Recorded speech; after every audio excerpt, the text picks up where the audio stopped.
रंजीत सागर झील का जो जल स्तर है वो लगातार कम हो रहा है। रंजीत सागर का जो जल स्तर है वो इतना कम हो चुका है कि अब जो रंजीत सागर झील में जो पुराने पेड़ पौधे जो समाये थे, जो अब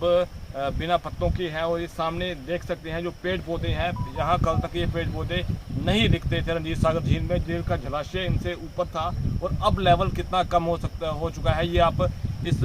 लाइव विजुअल के माध्यम से देख सकते हैं। मैं आपको दिखाना चाहूँगा कि ये वही पेड़ है, यहाँ मछुआरों द्वारा अपने जाल को बांधा जाता था। तब ये पेड़ बिल्कुल छोटे छोटे पेड़ के तने जो थे वो पानी के बाहर दिखते थे, लेकिन अब ये पेड़ जो है वो आधे से ज़्यादा जो पेड़ है वो बाहर आ चुके हैं। और ये देख सकते हैं कि कितना, इस बात से अंदाज़ा आप लगा सकते हैं कि कितना जलाशय में पानी कम हुआ है और कितना पानी अब और कम होने की उम्मीद है। ये तो अब जो शापरगंडी डैम प्रोजेक्ट के अधिकारी हैं उनके द्वारा ही बताया जा सकता है, लेकिन अधिकारियों द्वारा ये भी बताया गया है कि पानी अभी और कम होने की आशंका जो है वो जताई जा रही है। बता दें कि अगर ऐसा ही चलता रहा तो रंजीत सागर झील का जल स्तर अगर और कम हुआ तो जल शक्ति विभाग के अधिकारियों की जो मुसीबतें हैं वो और बढ़ेंगी, कर्मियों की परेशानियां जो है वो और बढ़ेंगी, क्योंकि जल शक्ति विभाग के अधिकारी इसी रंजीत सागर झील से जो है वो पाइपों के जरिए जलाशय तक पहुंचते हैं और यहीं से पानी को अपलिफ्ट करके अपनी स्टोरेज तक पहुंचाते हैं और वहां से पानी की सप्लाई जो है वो आगे दी जाती है। लेकिन जिस तरह से झील का जल स्तर कम हो रहा है,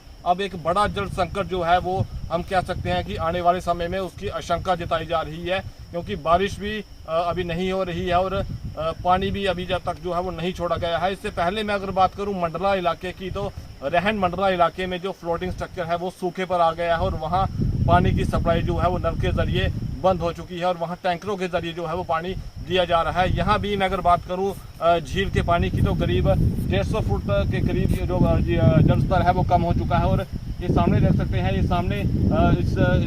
झील के बीच में एक पहाड़ है जो सामने आ रहा है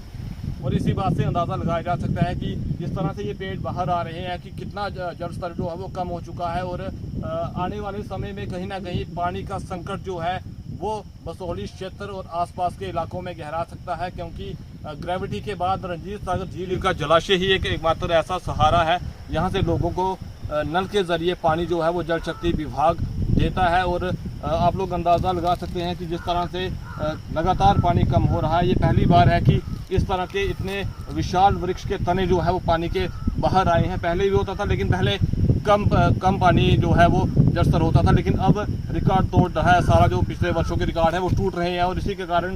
ये सामने देख सकते हैं पहाड़ बाहर आया और लोगों द्वारा भी ये आशंका जताई जा रही है कि ये वर्ष 2004 के बाद शायद 10 साल में पहली बार इतना जल स्तर जो है वो कम हुआ है और अभी और भी जल स्तर जो है कम होने की आशंका जताई जा रही है।